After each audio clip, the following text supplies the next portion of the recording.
Today we're going to learn how to crimp. The first step is you're going to want to separate your wires like this, and then you take the wire and put it into the wire cutter to strip it right about here, about like ½ inch away from the end. You squeeze so it's in one of these holes, and then you go like this.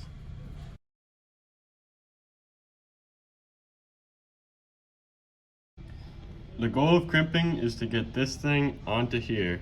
And to start off, what I like to do is to crimp it a little bit without the actual crimping tool, just so that it holds it better.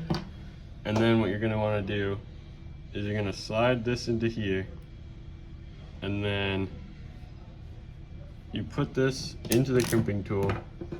You're gonna wanna use the middle one. You slide this into here,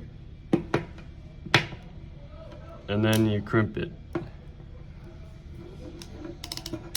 You just gotta squeeze.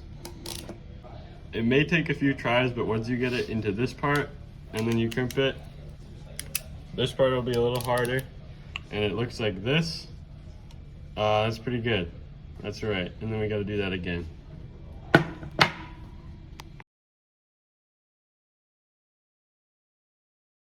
The next step is to connect the power poles onto the newly crimped wire. So you're gonna wanna orient it where this side is going this way, and this side of the power pole, like the side that looks like that, is like this.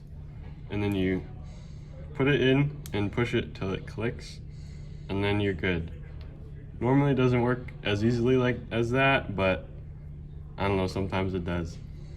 And the result is OMG.